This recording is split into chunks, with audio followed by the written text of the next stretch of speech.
Hello, everybody, and welcome to Hell in Tokyo.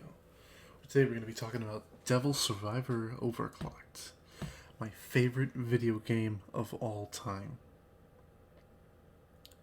Now, a little bit of history about me in this game is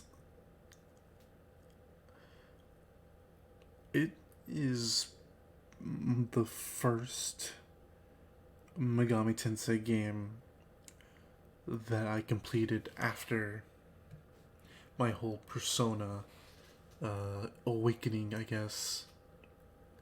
And I got into Megami Tensei through Persona 3.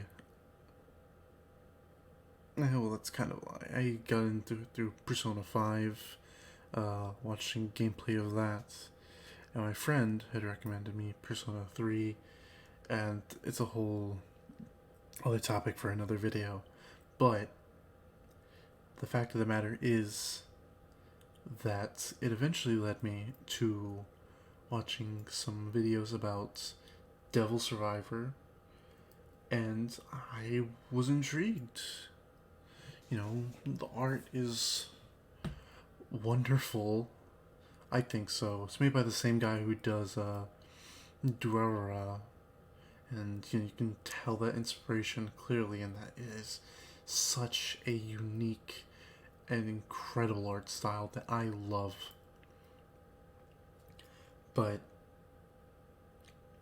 more so was that it was part of this Megami Tensei series that I was starting into. By this time, I had played a little bit of Nocturne. I had played Persona 3, Persona 5, and a bit of Persona 4. So I felt like I was ready to, actually own a Megami Tensei game, since the only Megami Tensei games that I owned at the time was literally just Persona 5. I had emulated literally everything else. So I had checked, and luckily there was a single copy of Devil Survivor Overclocked at my GameStop whenever I tried to get it, and I was thankful. It was just pure happenstance that I happened to be there, and I did not miss my opportunity. I took at the chance I got. Then I went home, and I played it, and played it, and played it, and played it, and played it. I couldn't put it down. There was something so magical, so wonderful about this game. About a literal fucking hellscape in Tokyo. So I wanted to try and, get into the attempt of why this is my favorite game. I feel like that was a good, strong video start, try and revive a dead channel. But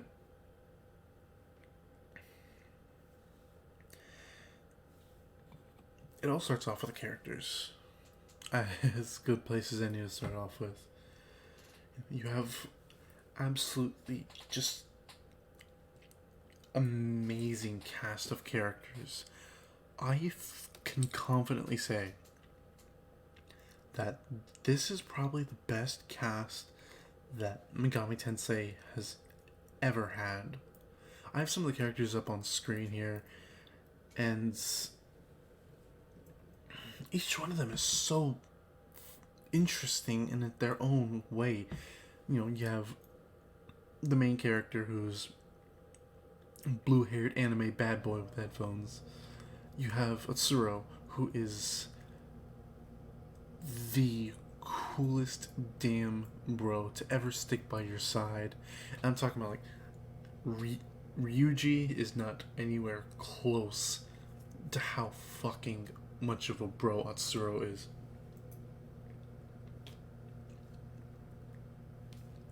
And then you have Yuzu, who, in my mind, kind of looks like Yukari from Persona 3, which made me not like her at first. But Yuzu slowly started to grow on me as time went on. I don't know what about her it is, but something about her just it clicked in me, and I started to like her a little more. Next character that I have on screen is Naoya, who is your cousin. First off,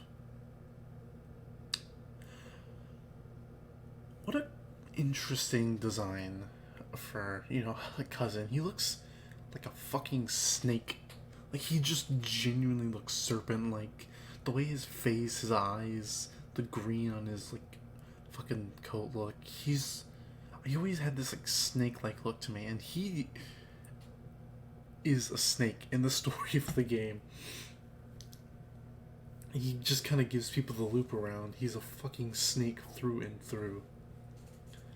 And then next character we have here is Midori, who is an e-girl basically before an e-girl. She's a cosplayer who fights in this lockdown with love and justice, which, I'll get into the lockdown in a bit, but it's another character that I didn't like at first, but something about her, and I know a little more about what I like about her more than Yuzu, but something about Midori, that innocent charm of, wanting to persevere through love and justice.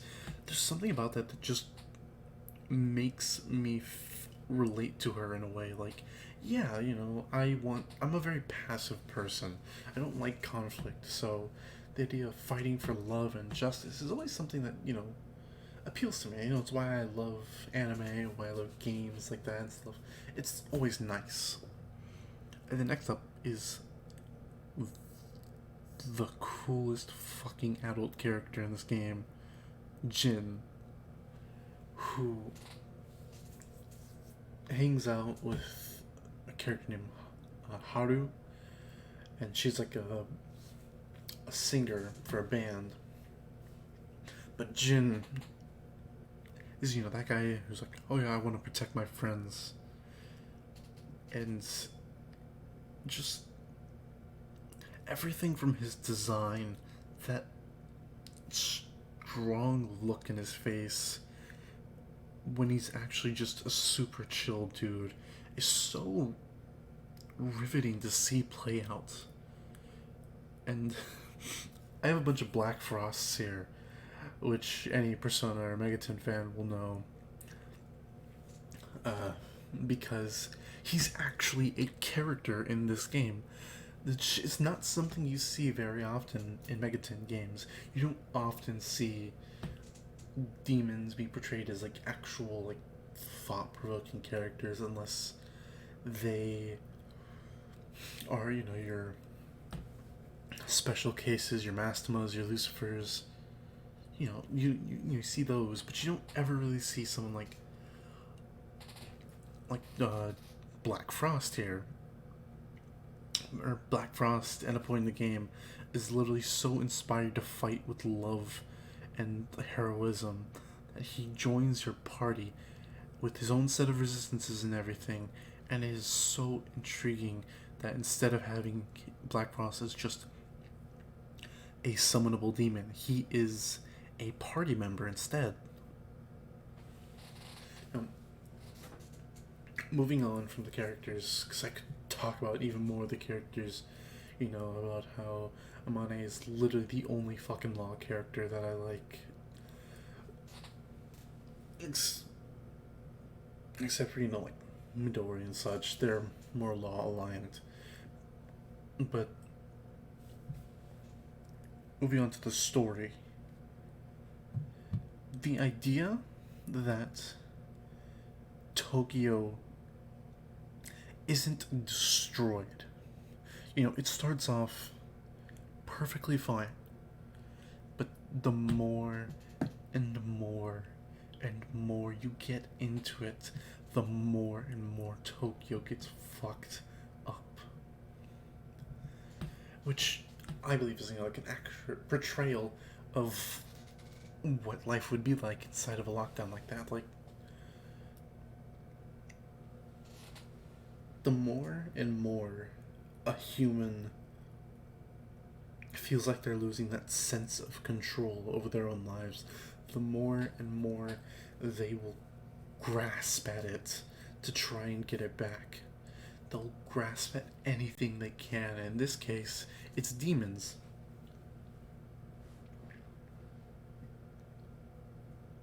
A wonderful part of this game is that you'll be fighting a lot of people, not demons, people. Although there will still be plenty of demon fighting.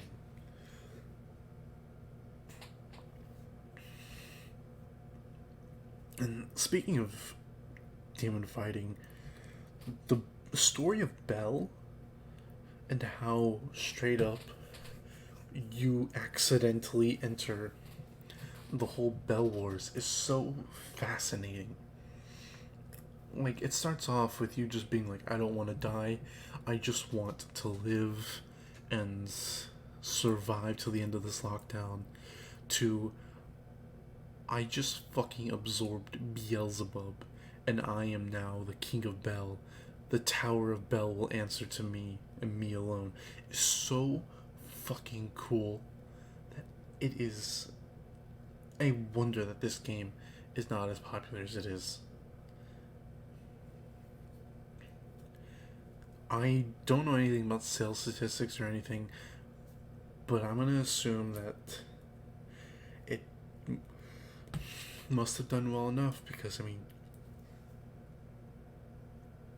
Devil Survivor 2 is a game that exists. I haven't played Devil Survivor 2, much of it. I've gone through a little bit of the first story, but I just can't get through it the same way I've gone through Devil Survivor Overclocked. Speaking of Overclocked, the actual updated game for the 3DS itself, the graphics are generally the same, but the voice acting, I could not ask for better voice acting for this cast. Their voices perfectly encapsulate what I think the characters would sound like. Down to the point that, certain characters are a little more annoying than others. What namely comes to mind is Keisuke and Midori. Midori's voice is just a right amount of irritating to me. Because she has that voice of someone who would talk about truth and justice without truly knowing what that is.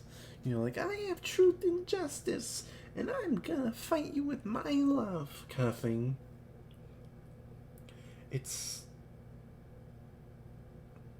I'm having a hard time just saying anything other than it's wonderful, because it truly is.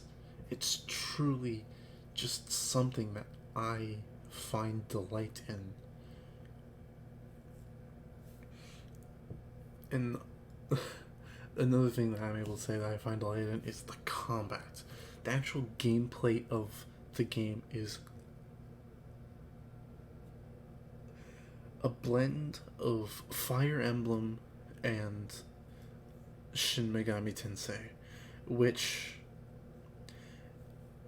is a lot better than the actual FEXSMT we got. Even though that's a dead horse beaten long and last. But you have these tiles, kind of like Fire Emblem, and then your characters that move around with them. But each character has 2 demon allies that they can carry with them. And you can move around, and once you go into a battle, it enters a sort of mini SMT style gameplay where you select your moves, and you still have your regular Agi, Bufu, Zan, and Zio skills, along with Almighty and Light and Dark skills and such. But it's a lot more simplified in its approach. There's no press turn system. Instead, there's an extra turn system, where depending on your agility, or if you hit or resist attacks, you will get an extra turn. And the same obviously goes for your opponents as well. If you hit a fucking Jack Frost with Agi, you're gonna get yourself an extra turn to blast his ass with fucking Agi again. And this game is all about mastering that along with tile movement, because there are a lot of different ways to move around the board as well, because each demon race has their own special ability. Like Vile or Dragon allows you to hit from more spaces away. There are certain ones that let you move around, like the Avians. They'll let you like fly around obstacles or over gaps.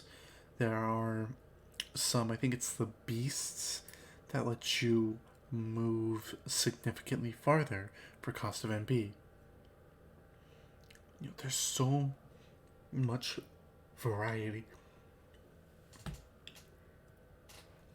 in what you can do, and it's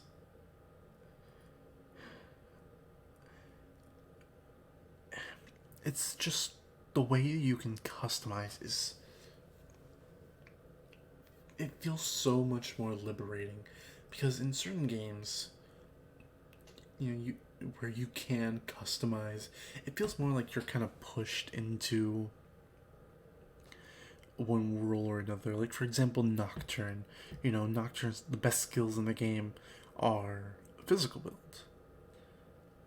Freikugel, Spiral Viper, those are the famous Nocturne moves, especially Freikugel. But when it comes to a game like Devil Survivor Overclocked, there isn't really that much. Like, I personally love going for mage builds, so I went for a tank mage, while I had, Atsuro and whomever else I had with me, like Yuzu and Midori, go another way.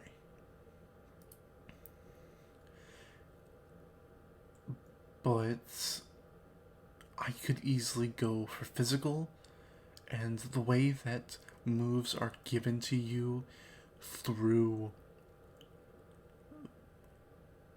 skill cracking is what it's called, where each person can crack a skill and on an opponent, and whenever that certain person beats the opponent, say an enemy summoner had Agidine, and you're like, shit, I want me some extra firepower. So you send in your character at the very beginning of the game, at the very beginning of a match, like right before the combat, the tile moving begins. You get to select your party and everything, and you get to select a skill to crack.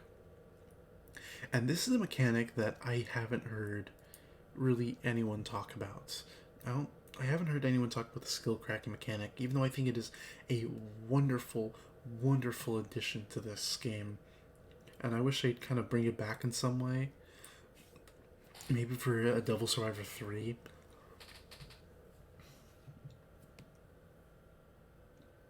I don't know exactly how it would fare in a mainline game, although I kind of would be interested in seeing it. But you start the game and you can look at all the enemy's skills and say, like I said, one has Agidine.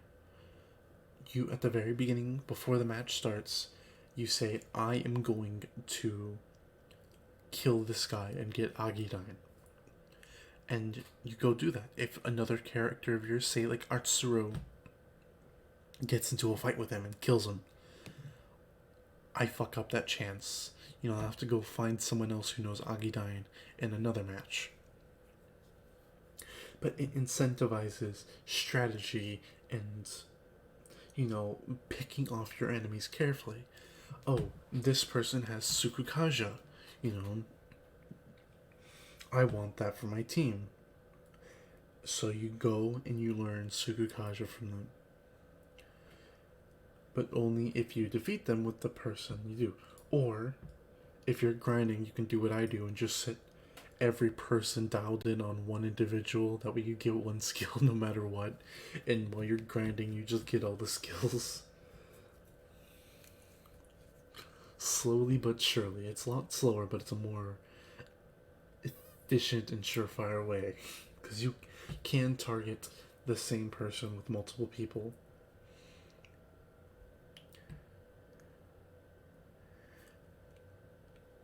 And I think it's a genuinely cool mechanic. This game is filled with interesting mechanics. There's the demon auction system, which allows you to buy demons, and it's not gonna let you buy the best demons for your point in the game. You're still gonna have to fuse. It's still plenty of fusing to do. Although, an all auction challenge run would be very interesting. I might try that one day. That'd be fun.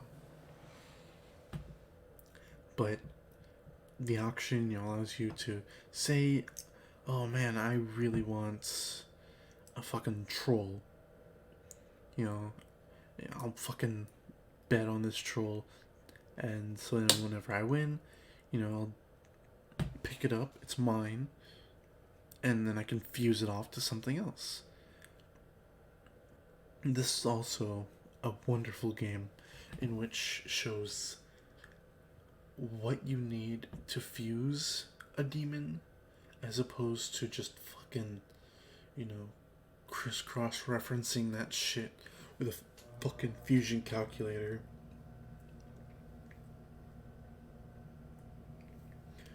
Which I find wonderful as someone who constantly has a fusion calculator pulled up every time in the Cathedral of Shadows or in the Velvet Room. It's a very welcome change in Devil Survivor to not have to do that. Not to mention, inheriting skills is from this game.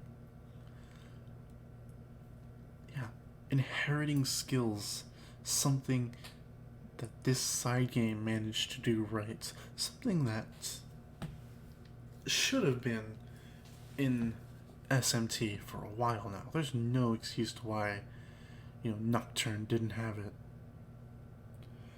Like, it is so fucking satisfying to actually have skills chosen by you. Which, yeah, a lot of games in past Devil Survivor do that, but the fact that Devil Survivor was the one to pioneer that is wonderful. It's a great staple.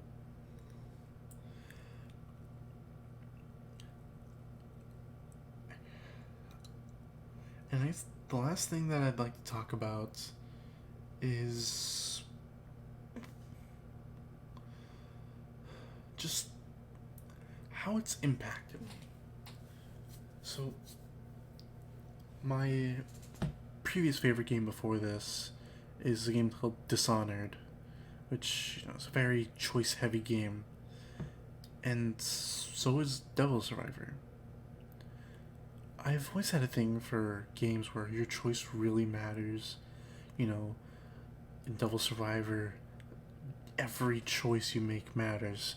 You can talk to someone one day and it can very well affect how they react to you from then on. Or if you talk to someone too much or avoid something too much, another person can die. My first playthrough, I knew that, I had to be very careful to save everyone, but I failed at saving everyone my first run through. I got cocky and I used my time very poorly, and I just bricked off a whole side quest because I was forced between two choices. And it sucks, it really does. But it was well worth the experience. That gut-wrenching feeling of I could not save this person and how people reacted to it, it's just a wonder, man. Like, someone had to write for all of these scenarios, and it blew my mind. And, well, that's all I really gotta talk about. So, this is my video on why Devil Survivor Overclocked is my favorite game and the best MegaTen game, but whatever. Leave a like if you enjoyed, subscribe, and I'll see you in the next video. Peace out.